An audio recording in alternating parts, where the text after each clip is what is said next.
All right, y'all, what's going on? It's Combo Breaker 99, all boxing and everything. Make sure y'all subscribe. All right, y'all, let's talk about this championship fight. Shout out to these ladies, Katie Taylor versus Chantelle Cameron. This was for Undisputed, of course. Katie Taylor moving up, trying to test herself, going for that greatness. Definitely got to give her a lot of credit. But going into this fight, I'm going to be honest, I had to pick Chantelle Cameron in this fight. When somebody asked me about this fight, who do I have? I said Chantelle Cameron is tough. This girl right here is tough. When I saw her fight Jessica McCaskill a little while back, and I just saw her approach, her technique and her form, I was like, this girl is strong and she's tough, and she throws some very nice, strong punches. Now, I'm not saying the other ladies in women's boxing do throw nice form punches, but something really stood out about her form and her technique, in my opinion. Like her and Clarissa Shields, they throw really nice punches. So I just kind of had this feeling that if Chantelle Cameron can really dictate the pace in this type of fight, and if she really puts her combinations together, she's going to move a fighter like Katie Taylor. Katie Taylor, she can throw combinations. She has that hand speed, but she can be hit. She can be hit. I don't know if it's something in training where they just don't really work on her slickness or like head movement as much, because she'll take a lot of punches. Or maybe they just feel like, since women don't really score knockouts, so they can just, suck up the punches and then give 3 or 4 back. But no, not in this case, man, because Chantelle Cameron, she was really moving Katie Taylor with a lot of these jabs and, body shots, a lot of good hooks on the inside too, man. Really, when it came down to it, Chantelle Cameron just had that approach. Like, have y'all guys ever seen the fight with Winky Wright and Shane Mosley?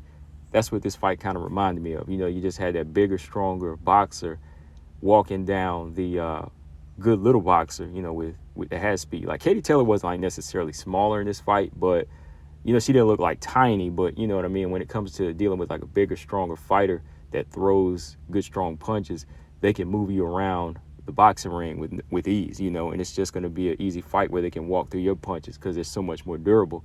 And Chantelle Cameron, she just had a lot of success with her jab and high guard defense like Winky, just kind of picking off those combinations, deflecting a lot of shots, leaning on Katie Taylor and just digging to the body and coming back with the uppercuts. Honestly, man, I think I really could only give Katie Taylor maybe 2 rounds, maybe three, because I'd say from rounds 1 through 5, I had it completely 5-0 for Chantelle Cameron. I know some people gave Katie Taylor the first round. Maybe I could give her that round, but I just thought that Chantelle Cameron was just really walking down Katie Taylor. Katie was landing some combinations, but they weren't really effective because Chantelle Cameron just walked through them, pick off those shots, and just storm back forward with her straight jab, and then hit her with that right hand and hit her to the chest a couple of times with the jab. And I know in the third round, I like what Chantelle Cameron did when she kind of leaned on Katie and started digging to her body. She was not ignoring the body in this fight. Very good hooks and splitting the guard with that uppercut. So I'd say the first half of the fight, to me, was like 5-0. I think I gave Katie Taylor rounds 8 and 10. She did start to let her hands go in 10 when Chantelle Cameron kind of let down. But even in the second half of the fight, I think Chantelle Cameron was dictating the pace of the fight, still walking Katie down, keeping it in the center. And Katie was trying her best to tie up because, those power shots were hurt. Good job on Chantelle for smothering some of those flurries as well and just really digging, like I said, with those hooks, constantly putting a lot of pressure on Katie throughout this fight. And that's what you got to do. Like, Delphine Persoon, she had somewhat of a blueprint, but it was too much of an ugly fight where she smothered her own punches and she wasted too much time tying up, so she couldn't get her work rate up, okay? Delphine Persoon would just kind of tie up and make it an ugly fight on Katie. So whenever Katie Taylor came back in the rematch, she easily outboxed her, right? She easily beat her the second time around.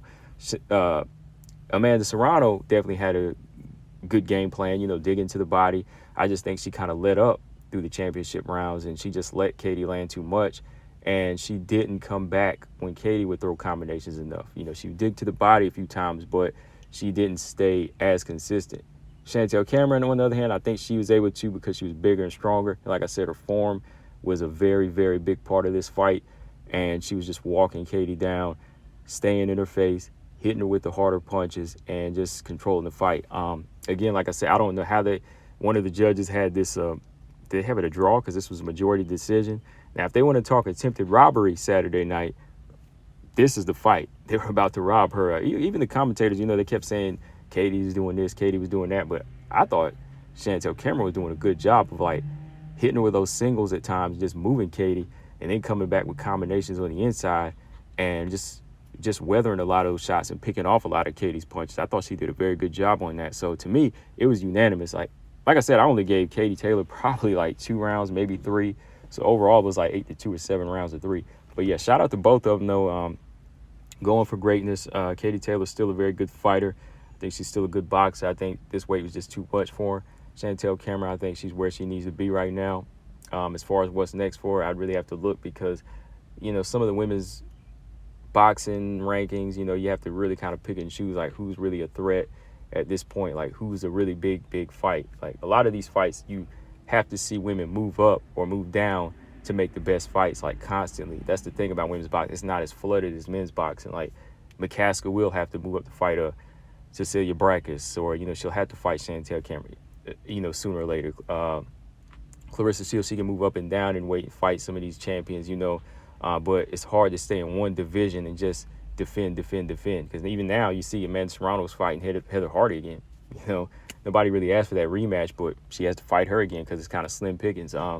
Hannah Gabriel is fighting Clarissa Shields again, So it's been a while since they fought, but, still, there's not really like a lot of big threats. Savannah Marshall's already taken out by Clarissa, but she's taking off for Sean Cruz now. So it's interesting. It is kind of interesting somewhat. Maybe along the way, we'll start to see more and more women, start to make more of a bigger statement in boxing. But right now, women's MMA is where it's at for me, But yeah, guys, let me know what y'all thought of this fight. I think Chantelle Cameron clearly won this fight, clearly defended her belts. Let me know what y'all think. All boxing, everything. I'm out. Subscribe. Peace.